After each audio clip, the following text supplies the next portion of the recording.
for recovering the first word of power. We hope you will have continued success on your mission to thwart Margrim and his followers. But now is not the time to dwell on past successes. There are more words yet to be found before Margrim gets his claws on them. Welcome back, folks, to more Neverwinter Nights. You learn lizard girly stuff? I swear, sometimes it takes all my cryptography skills to unravel your pigeon pseudo-language. I can only assume you are referring to Hadrali. Yeah, that bitch!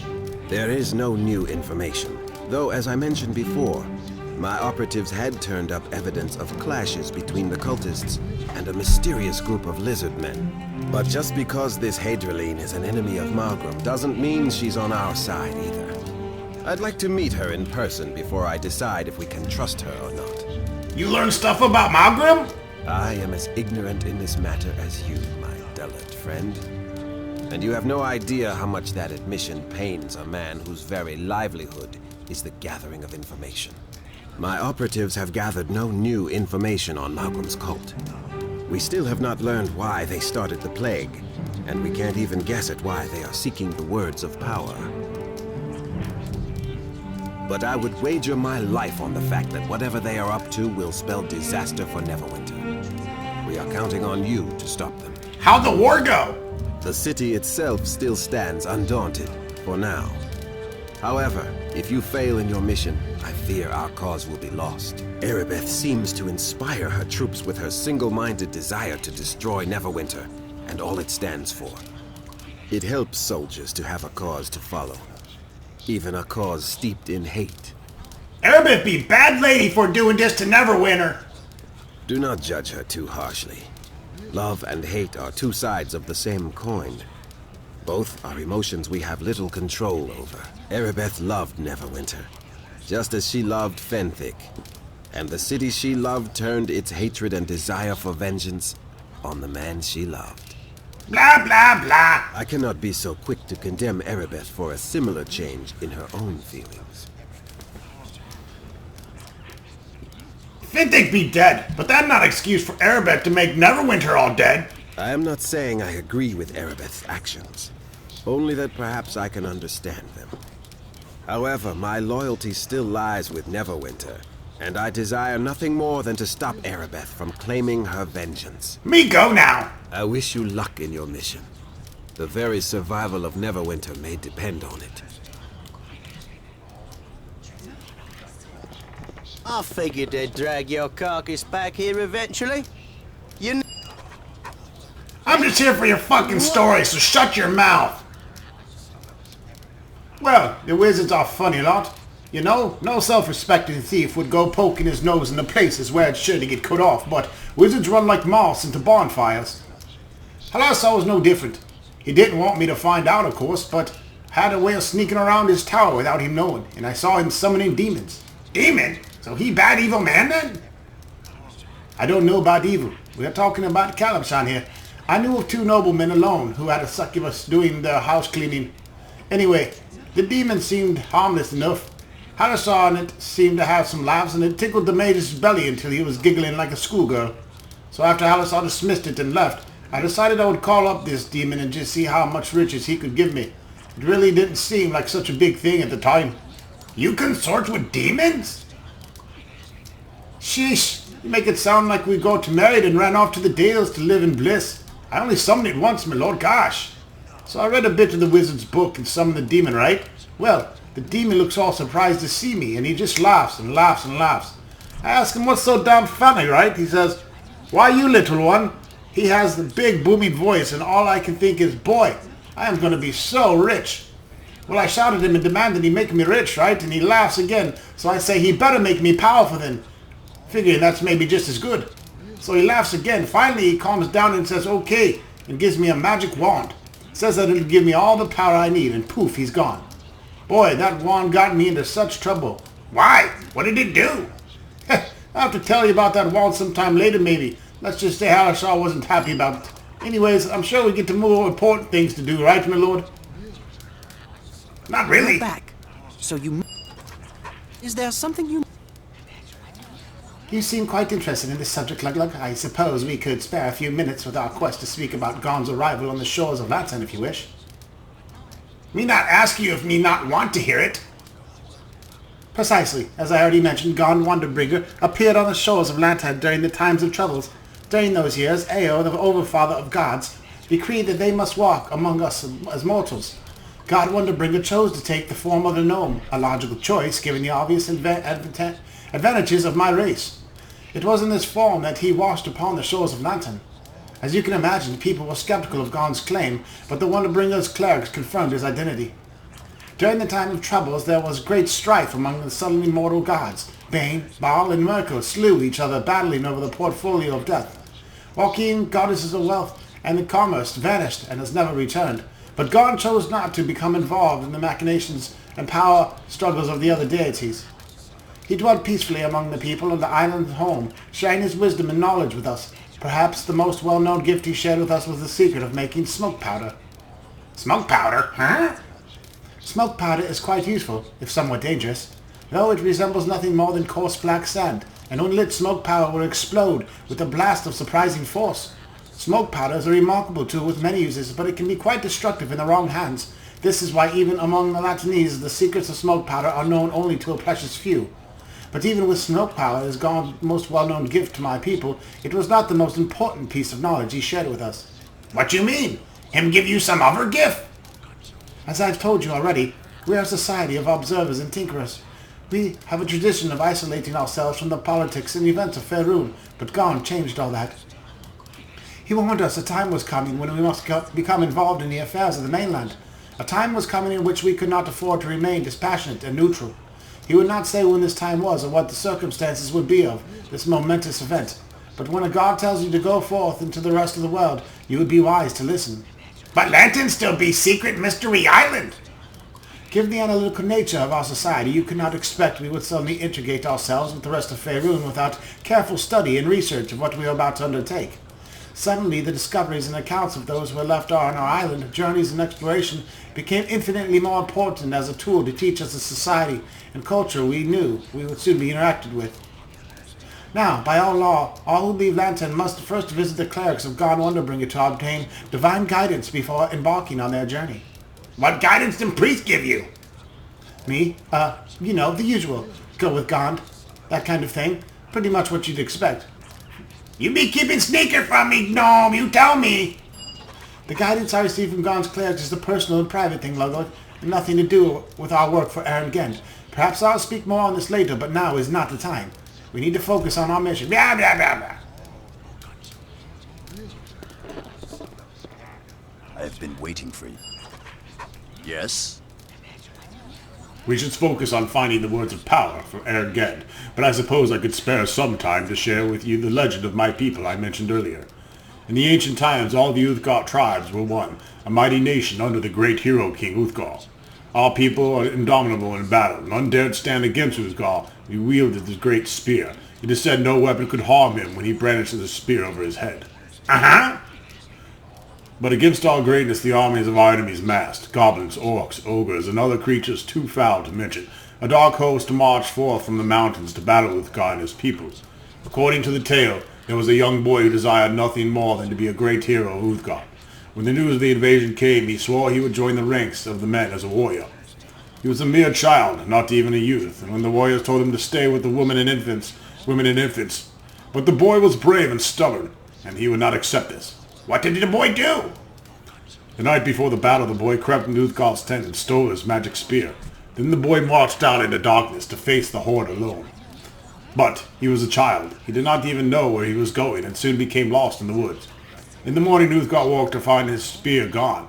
He was forced to march against the enemy without it.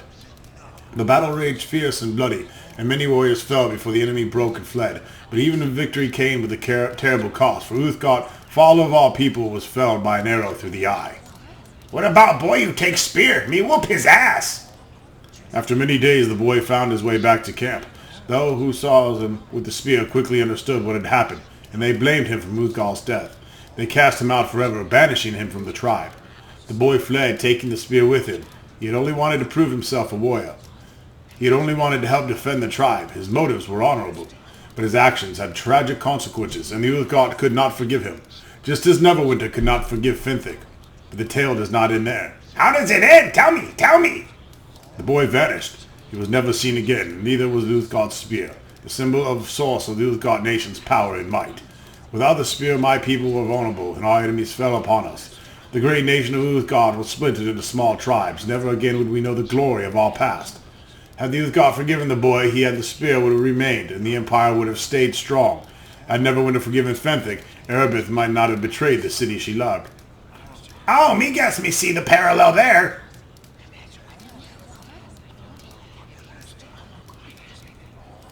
There is a lesson in the fall of the Uthgard, a lesson Neverwinter would do well to heed.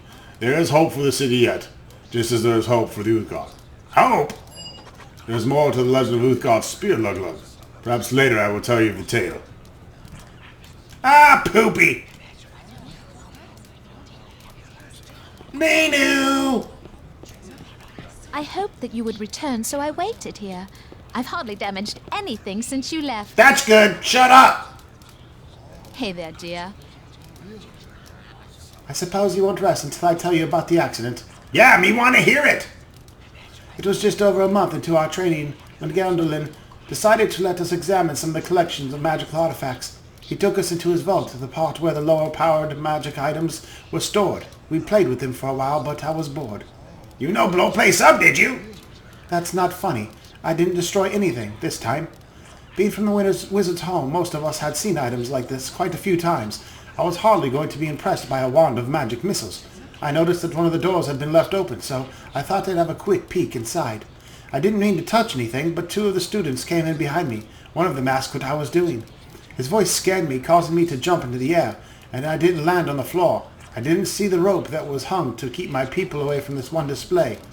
The whole I fell into the doorway into another plane of existence, or at least that's what they told me later.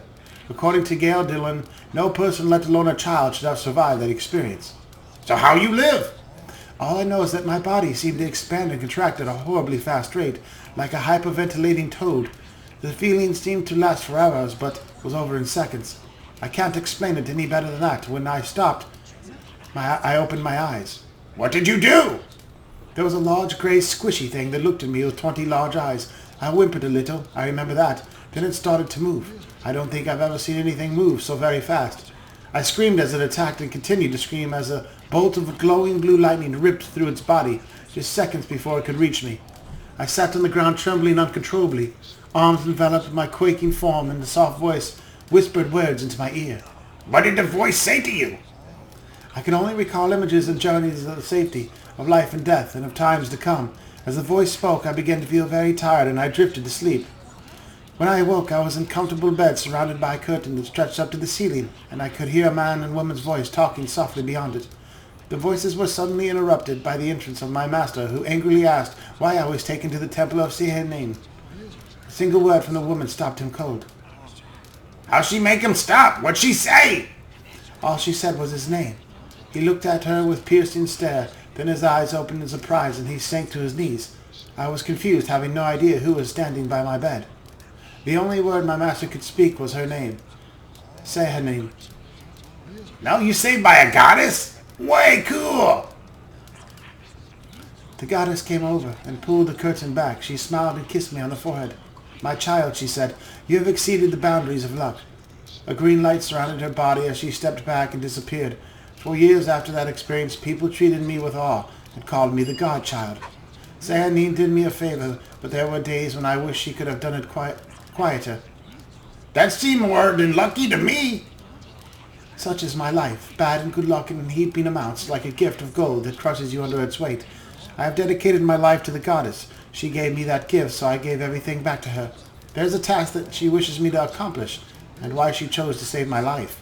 A task? I overheard a few words she shared with the high priest before my master came in the room, but that is a task for me and should not be allowed to interfere with your quest. We have much to do right now, to tell that tale. We need to find the words of power for Aaron Gend if we are to save Neverwinter.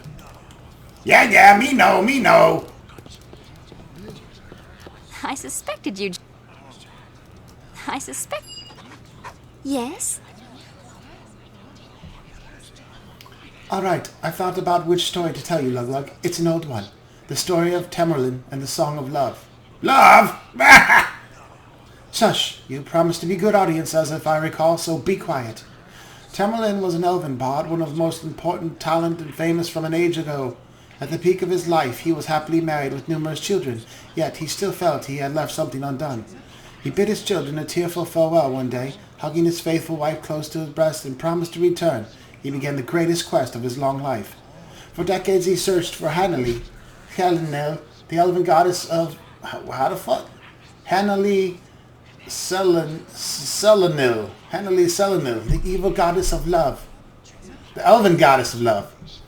He called to her from her temples, walked the fields of Arvandor, serenaded her at the highest mountain tops. Just when he thought he could search no more and his thoughts turned to his long-lost wife and children, Hanali Selenil came to him long last. She was the most beautiful of elves, her eyes warm and clad in a gown of silver and gold. Thou hast sought me out, she spoke, and I have come. What dost thou desire of me? Tamerlane was overcome by her beauty, but still he spoke. Hanali Selenil, he said, also called Lady Goldheart. Let's call her that from now on. And Winsome Rose, the mother of sadness, I wish a boon.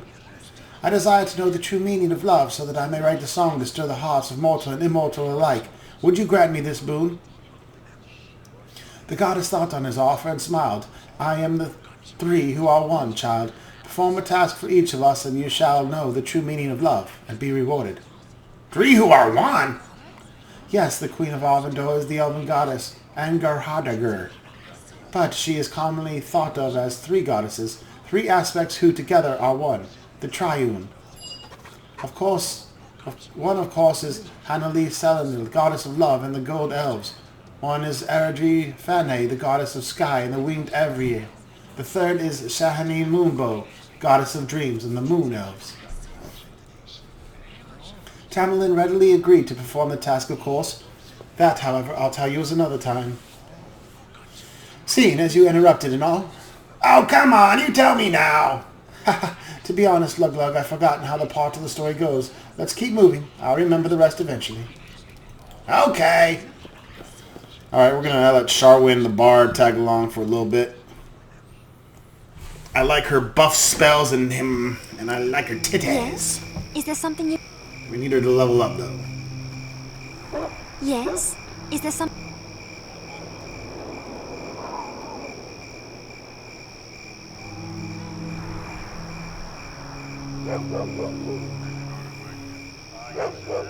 And keep me nice and healthy.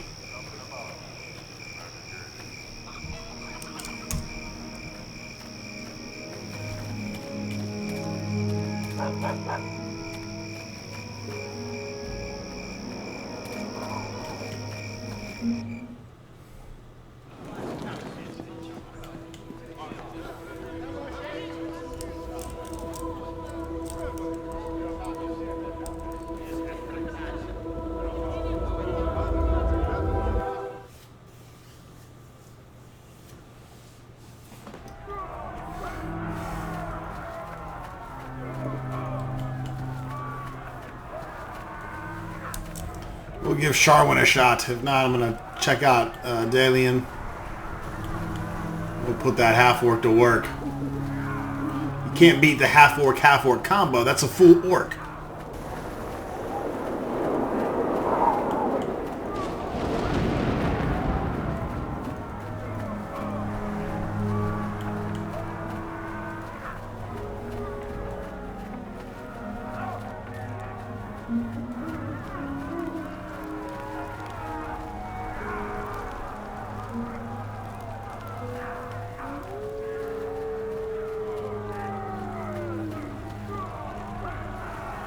I greet you. Identify yourself or we shall attack. You're not me, boss. Can't say we didn't warn you. Can't say I didn't warn you.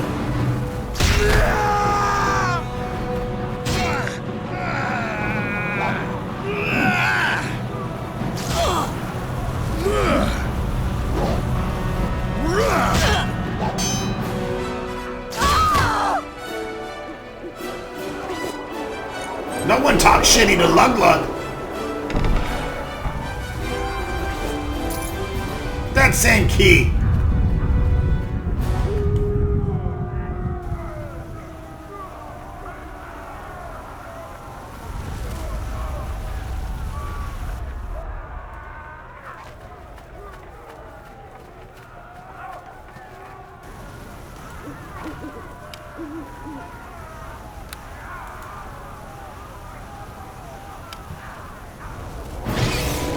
Uh-oh!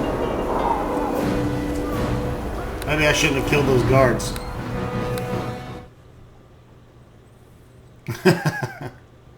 Kind of pissed off everyone in the fort.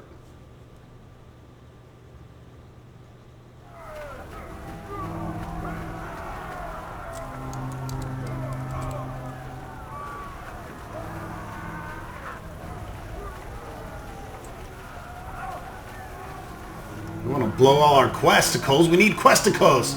Not getting any experience from fighting, that's for damn sure. The questicles are where it's at.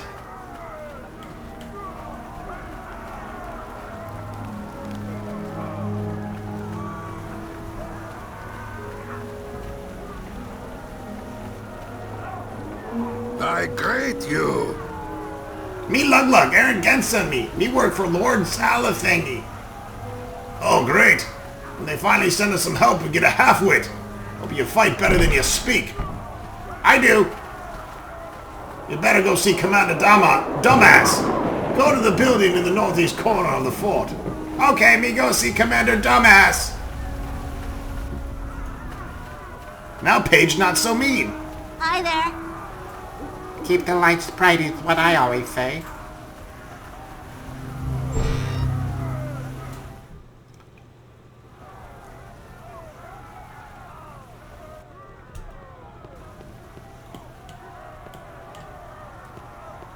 Greetings. I may just be a simple gnome, but Commander Dumbass doesn't have the right to treat me like this. What a pompous, self-absorbed jerk. Want me to speak to the dumbass? Forgive me for saying so, but you might be the only person in this place who's even stupider than Dumbass. I don't think there's any point in you speaking to that jerk. Dumbass be commander, he just do job. Well, he ain't doing it very damn well. The Youth Guard aren't normally on good terms with Luskin. If Dumbass wanted, I bet he could bargain a peace treaty and at least get the Youth Guard to call the warriors off. But he's too stubborn or too stupid and too arrogant and too blind and too bloodthirsty to even try to make peace. The guy's a complete moron. You not like Dumbass much, huh? Can you blame me? I finally get enough money to retire and buy a nice little homestead in the country, and then bam, I get conscripted in his army. Now he won't even let me return home. I've got to get buyers lined up for my crops. If I don't sort it out soon, I'm going to lose a fortune. And it'll all be because of that jerk Dumbass. Me can help you. Nothing you can really do unless you want to buy several hundred bushels of turnips. Wait a minute, there is something you can do. I could write up a note with instructions from my wife and a list of all the buyers she has to get in touch with to sell our crop. You could deliver the note for me. What me get if me do it? I didn't really think my valuables would be much of use in war, so I left them all back in the homestead. But if you deliver the note, my wife will make sure the effort is worth your while. I'll make sure it's worth my while, too. She hot? Thanks. This will save me a bundle. Take this note back to my wife, and she'll know what to do. She's super good at BJs. Don't worry, I've put down that she should give you a substantial reward for this. My farm is down in the fields to the west of Fort Ilkut. It shouldn't be hard to recognize my wife. I don't think there are too many other gnomes living as farmers in the area. Oh! Yeah, right, gnome. Oh well. Greetings. Perfect for height. She won't even have to get on her knees.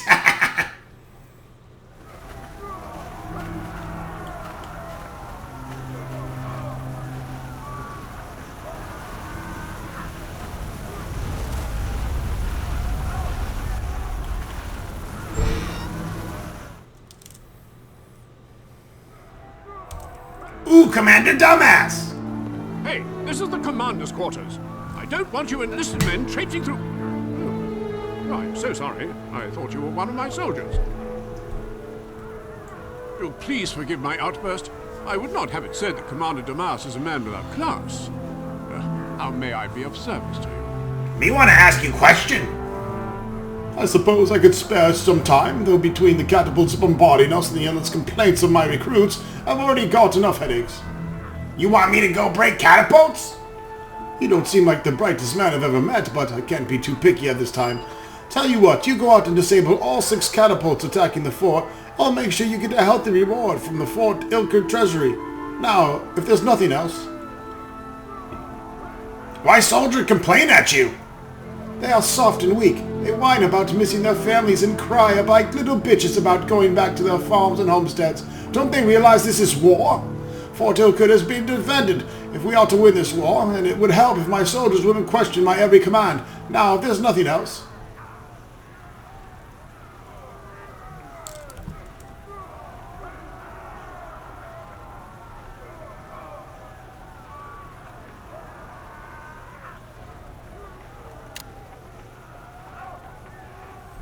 Destroy the catapults.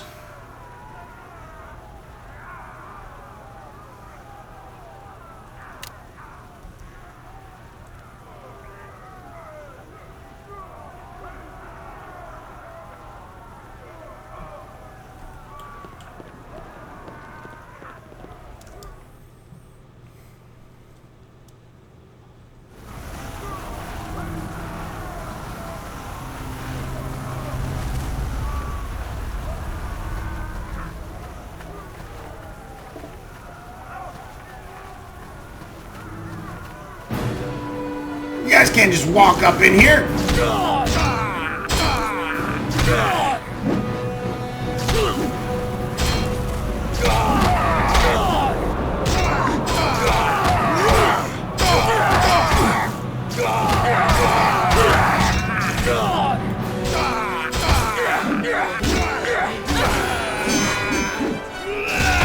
Feel my fury! Holy shit.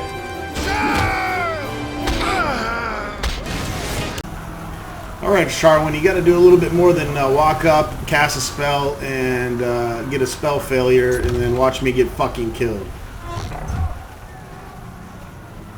If you don't mind, of course.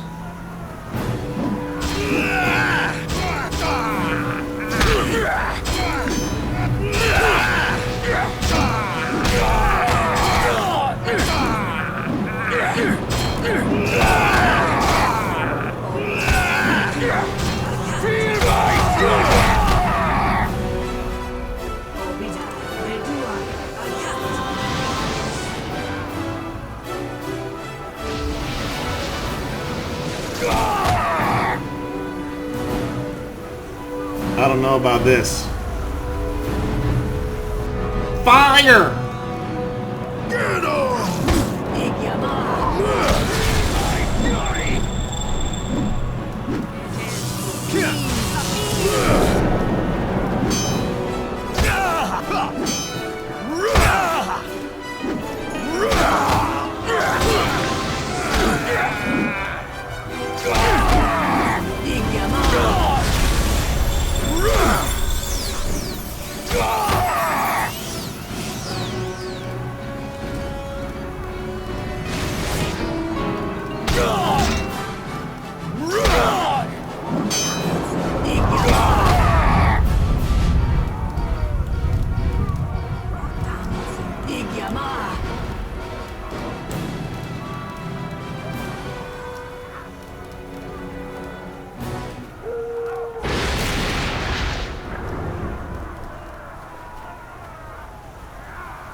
Kick his ass, sea bass!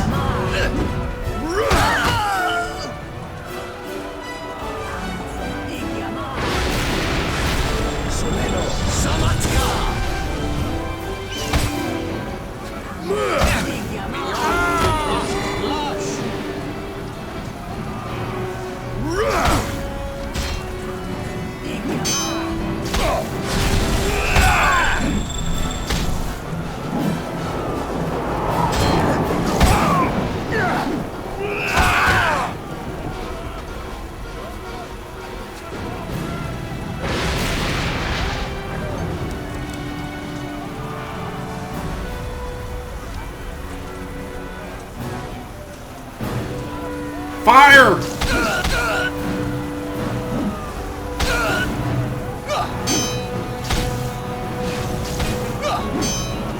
Fire in the hell!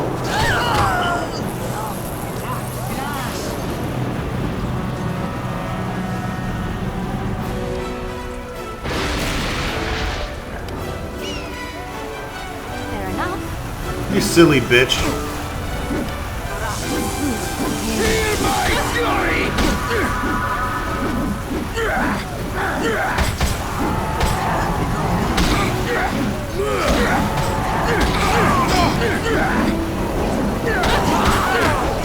I'm not even gonna try to keep her dumbass alive. On second thought, maybe I will.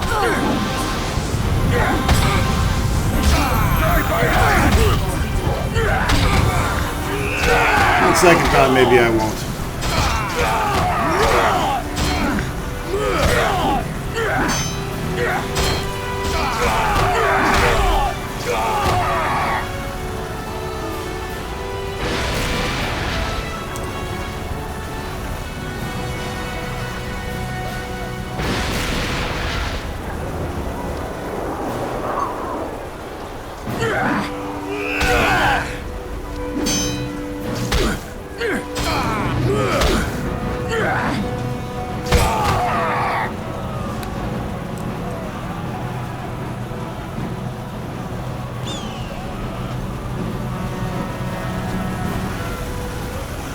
Alright, well, Sharwin sucks ass. Especially when she runs in the middle of people. Dying was... Dying was trippy, yo. I'm gonna go get my big half-orc buddy. At least he can hang.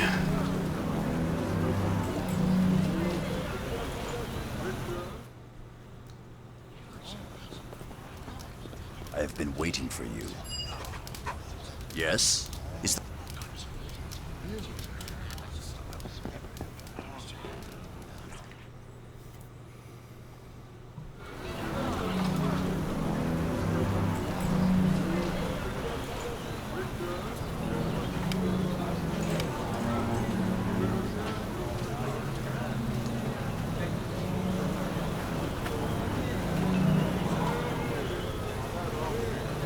What the hell?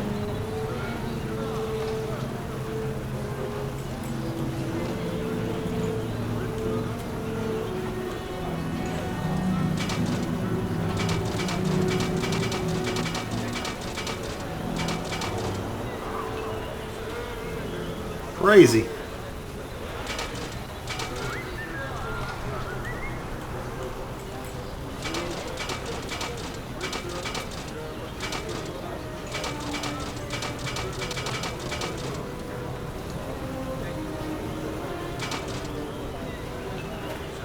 Modifying armor. Didn't even know you could do that. Didn't see any fucking changes either.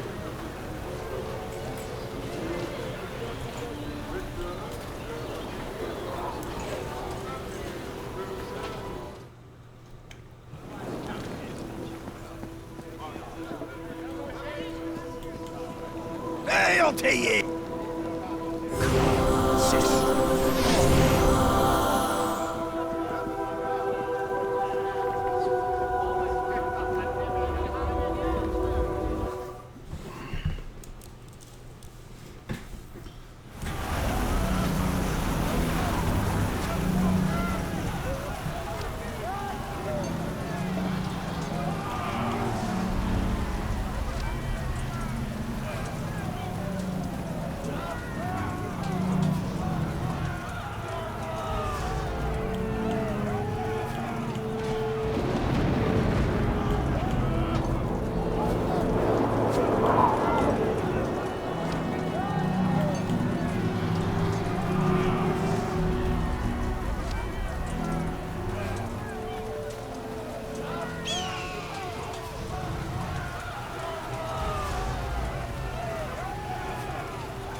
Holy shit! Motherfucker just did 43 damage.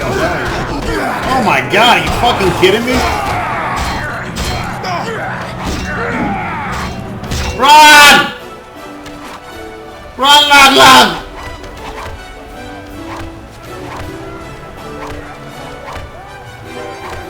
These guys are mean!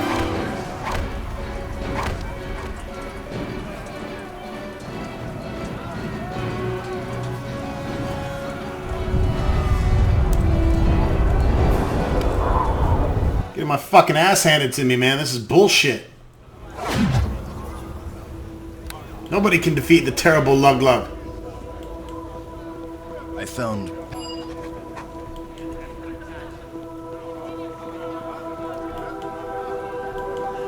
Hey, I'll take it!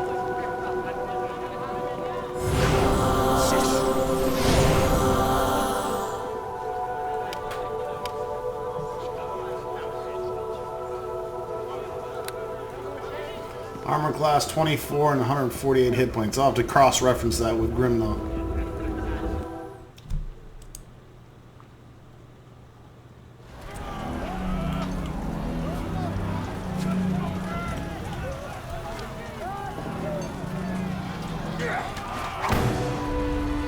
Look at all these motherfuckers.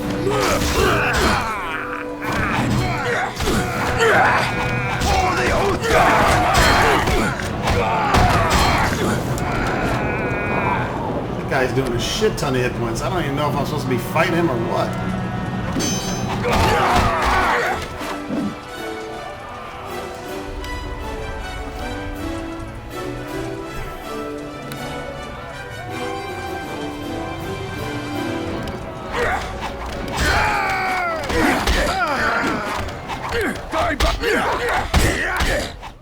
Fucking ridiculous. It's time to break out some potions. See if that helps.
Taste my savage!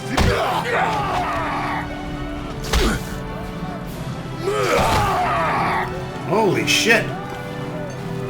Better kill some more while I got my potions intact.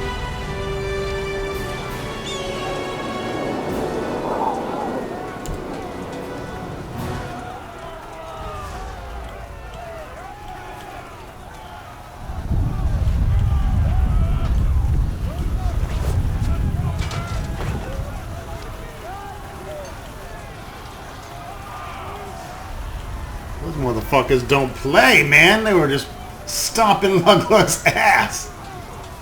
Hit after hit, doing criticals. Lug-Lug was impressed with that battle.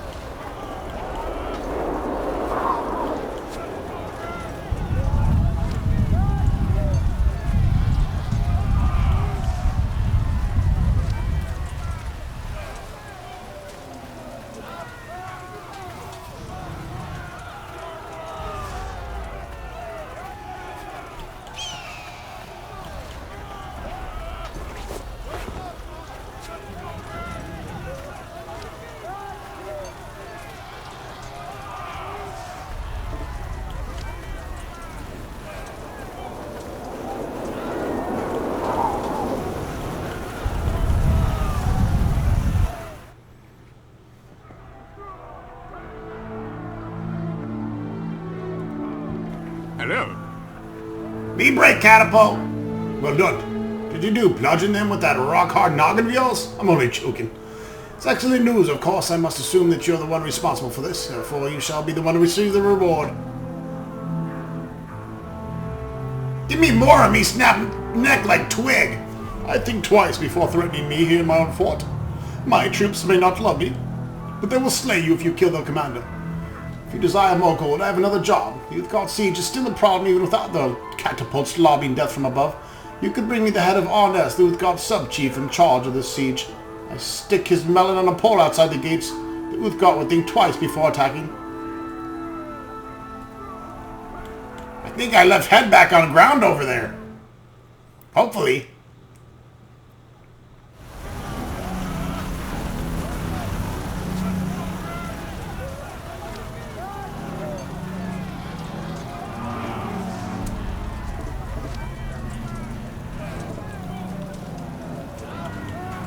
One of the worst fucking AI pathing ever. There it is!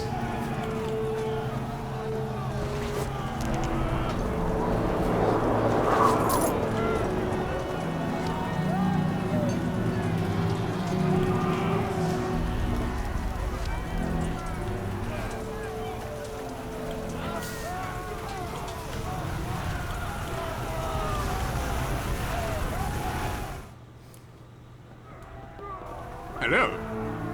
Me got Uthgard sub-chief head. Excellent. For one so lacking in brains, your success is truly amazing. I'll have this head mounted on a pole outside Fort Ilkin's gates right away. I have to admit, I didn't like your looks when I first saw you, but maybe I was wrong. After all, you've earned your reward. 500 gold pieces. Give me more of me chop your balls off, too.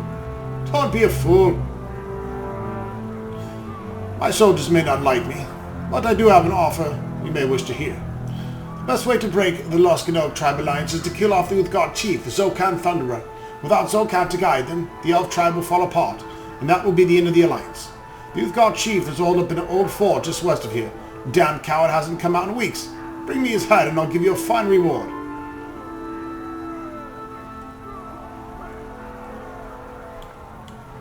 Bring him your head, bitch.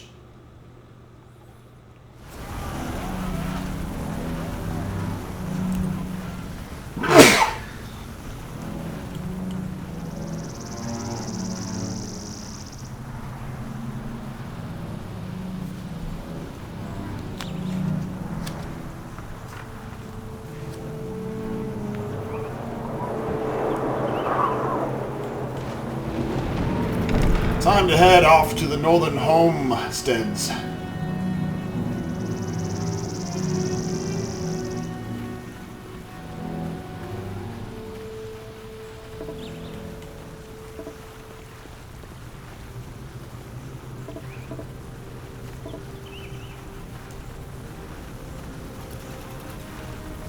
Perhaps I should go the right direction first.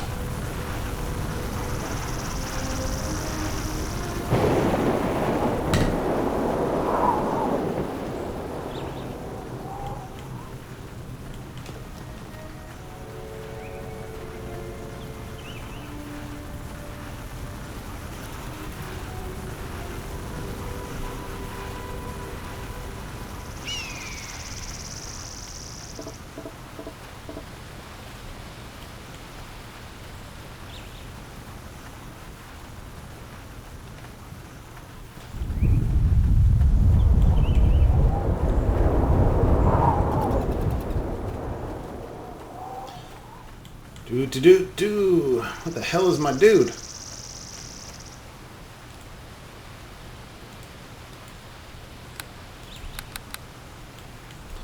Whatever. He's stuck somewhere like a dumb shit. I can't even give him orders.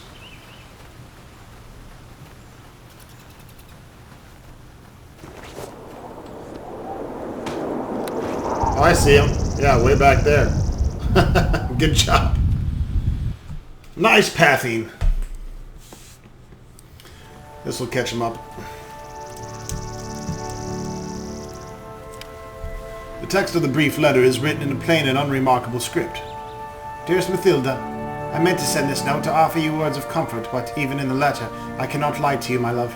In the morning I am being sent out to patrol to verify reports of a strange ruin found far to the south of Fort Hillcourt, further south than even the newly settled homesteads and farmlands. The last 2 patrols sent out were set apart by the youth guard and brutally slaughtered, and I fear I may never return from this mission. Yet I am more troubled by the ever-growing number of reports of defenseless settlers being butchered by savages. I fear the homestead is no longer safe. You must take the children and flee, Neverwinter, as soon as you can. I would come to escort you myself, but Commander Dumbass has a heart of stone. He has ordered anyone caught leaving their post without authorization to be hung as a deserter without trial. All I can do is send this note and pray it reaches you before the Youth Guard do.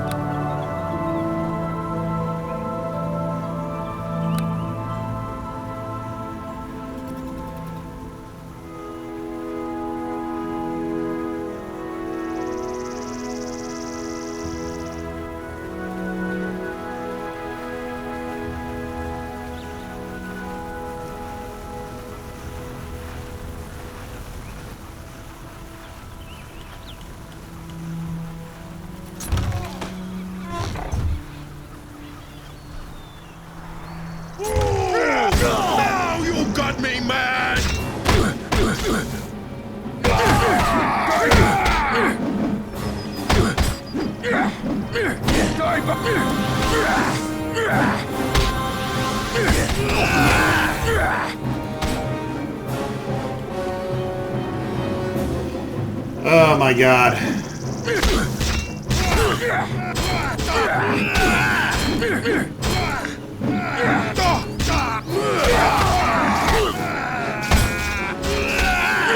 It just went from extremely easy to fucking stupid hard.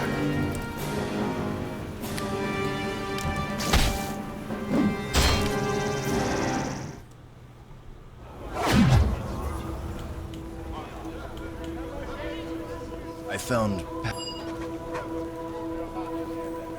That's it. I'm getting Grimnaw back. Hey, I'll take...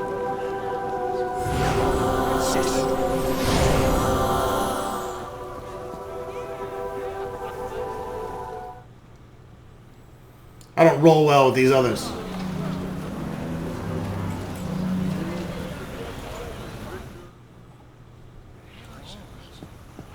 I have been... Is there something you need?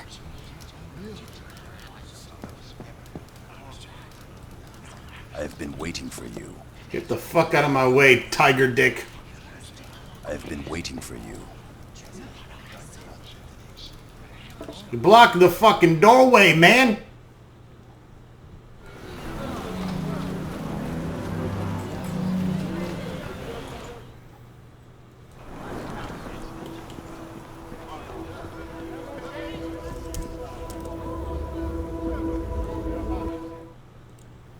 Gonna lose all my gold teleporting in and out of this shithole.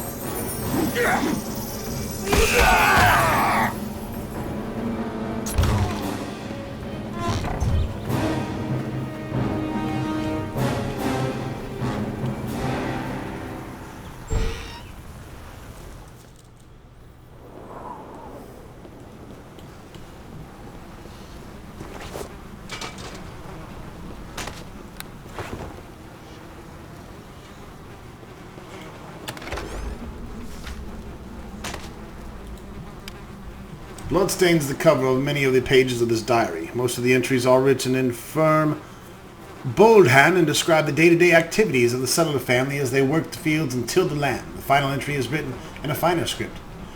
The youth guard fell upon us as we were working the fields. There was no warning,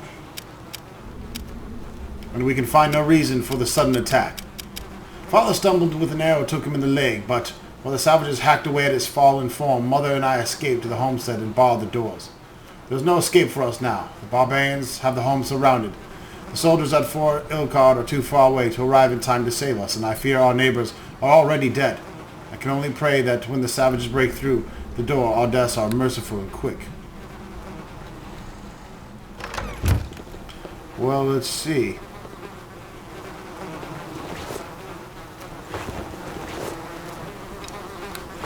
Look peaceful to me.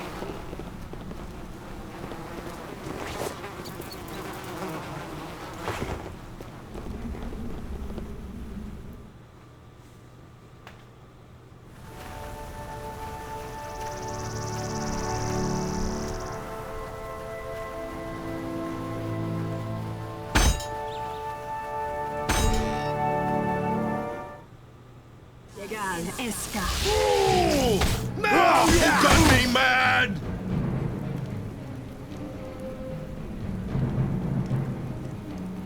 Where'd the lady go? Good business to you. I hope my husband returns soon. Echo handled all the business of the family, but I don't know anything about running a farm. This is terrible. Me got note from husband. A note from Echo. May I see it? Looks like his signature, all right. And here's a list of buyers for our crops. I can't thank you enough for delivering this note. It says here, Echo promised you a reward. How does 300 pieces sound? Give me more or me kill you. Don't make the mistake of underestimating me. I wasn't always a farmer's wife, you know. I used to be a pretty fair mage in my adventuring days.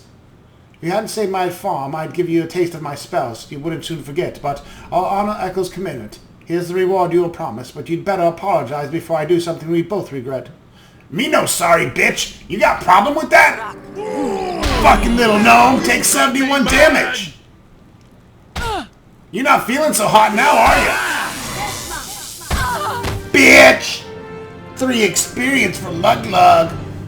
And 1 dead gnomish whore bag. Wait, no more?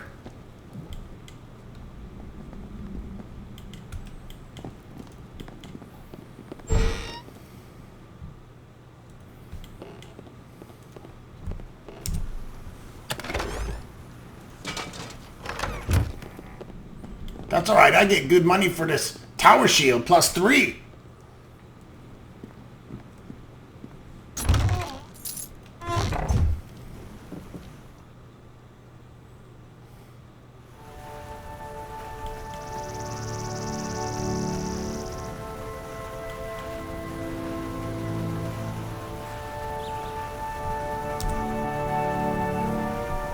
Oh wait, now she's not going to be able to sell the crops. Fuck, Echo's farm is screwed anyways.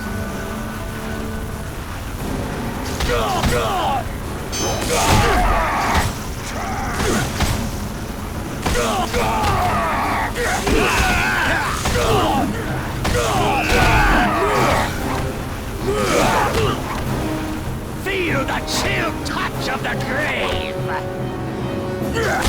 Me and Grimnall make much better team.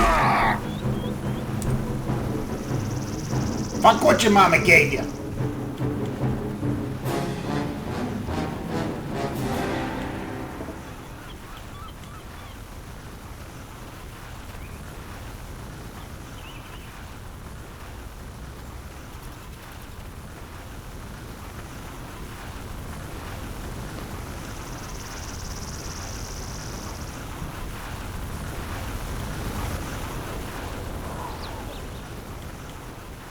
Greetings.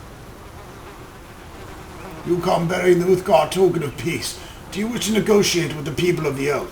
Me want to speak to your chief, Zokan. You've come under a banner of peace and you look like a noble and trustworthy half-orc. Go speak with Zokan. His rooms are in the center of the keep. You'll need to take the east corridor to get there. You silly and dumb.